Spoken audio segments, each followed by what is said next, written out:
नहमदुहु व नुसल्ली अला रसूलिल करीम अम्मा बाद। ब्रादरान इस्लाम, अस्सलामु अलैकुम व रहमतुल्लाहि व बरकातुहू। मेरे प्यारे अजीज दोस्तों, आज रमज़ान के इस महीने में बेशक हमारा उन्वान है कि रोज़े की फजीलत। अल्लाह के बेहतरीन हमारे ऊपर अल्लाह की बेहतरीन नियामत है कि हम लोगों को मुसलमान बनाया। मुसलमान किसे कहते हैं? इस्लाम के अहकाम पर चलने वाले को मुसलमान कहते हैं। 5 फराइज, जिसमें से पहला है कलिमा, दूसरा नमाज, तीसरा रोजा, चौथा ज़कात और 5वां हज होता है। जब इंसान कलिमा पढ़ता हो तो मोमिन बन जाता है। ला इलाहा इल्लल्लाह मुहम्मद रसूलुल्लाह, उसको किस तरह इक़रार बिल लिसानी तस्दीक़ुम मिनल क़ल्ब, ज़बान से इक़रार कर कर और दिल से भी उसको मानना। अगर मानेगा तो मुसलमान बन गया, पहला फराइज हो गया। दूसरा, 5 वक्त की नमाज की पाबंदी से पढ़ना है, दिन रात में 5 वक्त की नमाज। तीसरा, वो तो जिंदगी भर जैसे आदमी या औरत बालिग होते हैं तब से उनके ऊपर फर्ज साबित हो जाता है। जब तक उनकी हयाती है तब तक फराइज है, ठीक है। फर्ज में भी वो फर्ज आइन है। तो तीसरा है रोजा। रोजा हर साल में एक महीना होता है रमजान के महीने में 29 या 30 दिन का रोजा रखना है। रोजा माने सिर्फ भूखे रहना नहीं है, भूखे रहकर या अल्लाह के लिए रखते हैं, साथ ही साथ इबादत करना और अपने गुनाहों की माफी मांगना। रमजान का मतलब होता है जलाना माने सिर्फ भूखे रहकर अपना पैर को, चर्बी को जलाना नहीं है, हमारे गुनाहों को जलाना ही है जरूरी। क्योंकि हदीस का मफहूम है कि नबी सल्लल्लाहु अलैहि वसल्लम ने फरमाया, जैसे रमजान का चांद दिखा तो अल्लाह ताला ने जन्नत के सारे दरवाजे खोल देते और जहन्नम का दरवाजा बंद कर देते और शयातीन को जंगलियों में बांध देते। इसका मतलब यह है कि इबादत करना बहुत आसान कर देते और अपना बिगाड़ने के शैतान को भी बंद करवा देते। इस महीने में शैतान हमको ज्यादा बिगाड़ता नहीं है, जो अज़ल से बिगड़े हैं उनका अलग है। तो इसमें पूरा आसान कर देता है। और एक हदीस में आता है कि अल्लाह ताला ने इस महीना पर हर रोज जहन्नमियों को आजाद कर देता है। लोग बोलते रहे अभी तक क़यामत नहीं है, उसके बाद हिसाब किताब होगा, उसके बाद जन्नत जहन्नम जाएंगे, तभी तो ये रहेगा। इसका मतलब यह होता है कि दुनिया में हर इंसान गुनहगार होता है।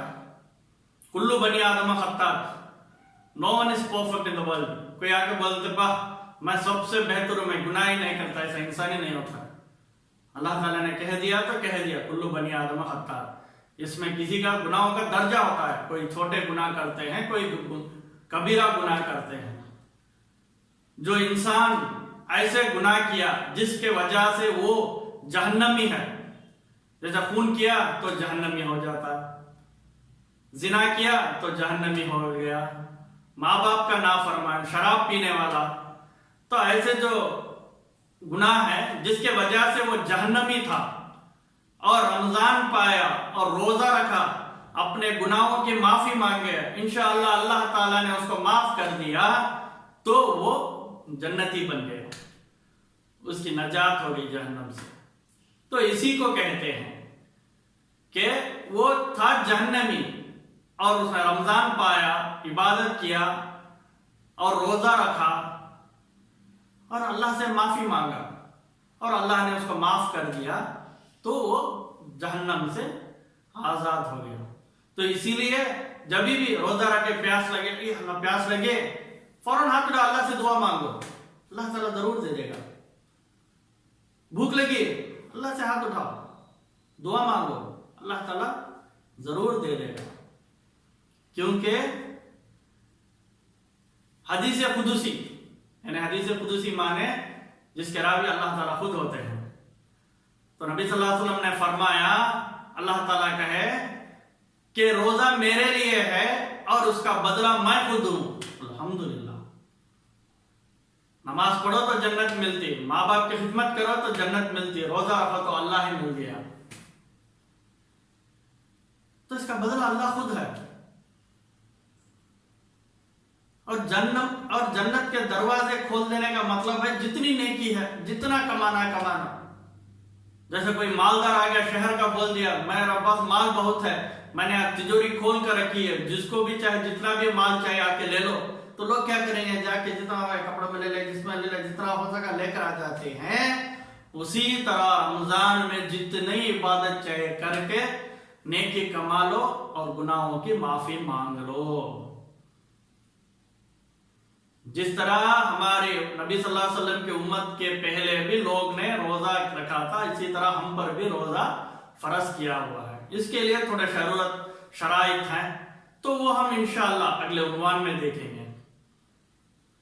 اور روزہ ہر مسلمان مرد اور عورت پر فرض ہے. کسی بھی حالت میں روزہ رکھنا ہے. آج کل ایکسکیوزز زیادہ ہو گئے. کوئی ایسے ڈاکٹر کافر ڈاکٹروں کے پاس چلے گئے، وہ بولتے ہیں شوگر ہے روزہ مت رکھو، بی پی ہے روزہ مت کرو، تھوڑا سا سر درد ہے روزہ، چھینک ہو رہی ہے روزہ مت رکھو. اس طرح روزہ کا مذاق بنا دیا. روزہ اس طرح رکھو کہ صحابہ کے زمانے میں صحابہ رکھے تھے روزہ. ایک چھوٹا سا جنگ امامہ کے بارے میں بتا دیتا ہوں. جو جنگ امامہ تھے، 12,000 صحابیوں جنگ لڑ رہے تھے اور ہمارے دشمن لاکھ کی تعداد میں تھے، جس میں 3,000 صحابہ شہید ہوئے، 700 علماء تک شہید ہوئے تھے. ایسی جنگ چلی. تو اس میں پہلا جھنڈا تھا زید بن خطاب رضی اللہ تعالیٰ عنہ، ان کے پاس تھا. جھنڈا لے کر جنگ کر رہے، شہید ہو گئے. پھر جھنڈا تھاما حضرت صالح، پھر انہوں زخمی ہو گئے. اس کے بعد حضرت حبیب انہوں نے تھاما. جنگ چلتی رہی. رمضان کا مہینہ بھی تھا، جنگ ہو رہی تھی. جیسے صحابیوں نے جنگ میں زخمیوں جو انتقال ہو گئے، ان کو سب جو زخمیوں کو صحابہ نے پانی پلا رہے تھے. ایک صحابی اسی طرح پانی پلا کر آ رہے تھے، تو وہاں پہ حضرت صالح کو دیکھا تو انہوں نے بولا فوراً جنگ کیا ہو؟ ہاں فتح تو مل رہی ہے، ختم کیس میں ہے، انشاءاللہ فتح ہماری ہی ہے. تو انہوں نے پانی پی لینے کے لیے کہا تھا. تو حضرت صالح نے بولا یہ میرا لوٹا ہے، اس میں پانی ڈال دو اور میں روزہ ہوں، انشاءاللہ اگر افطار تک میں زندہ رہوں گا تو اس میں افطاری کر لوں گا، نہیں تو انشاءاللہ اللہ کے دسترگاہ میں افطار کروں گا. اس طرح روزہ رہتے تھے. 8 دن بغیر سحری کے صحابہ روزہ رکھا تھا. سحری کرے، مدینے سے نکلے اور مکہ پہنچ کر 8 دن لگتا، افطاری کرتے تھے. ایسے تکلیفوں میں روزہ رکھتے تھے. کھانا کچھ نہیں رہتا تھا، روزہ رکھتے تھے. آج ہم کو سب سہولتیں ہیں، پھر بھی روزہ بہت سے لوگ چھوڑ دیتے ہیں. روزے کی فضیلت بہت ہے. جو اللہ خود بدلا ہو تو ایسی چیز کیسے چھوڑے؟ کوئی بولے گا فلاں کام کر دو، میں یہ دے رہا ہوں. تو جیسے آج کل سپورٹس چل رہا ہے، ڈسٹرکٹ لیول میں جیتو تو یہ ملے گا، اسٹیٹ لیول میں جیتے تو یہ ملے گا، تو اسٹیٹ لیول میں جیتنے والے کو تھوڑا زیادہ ملتا ہے.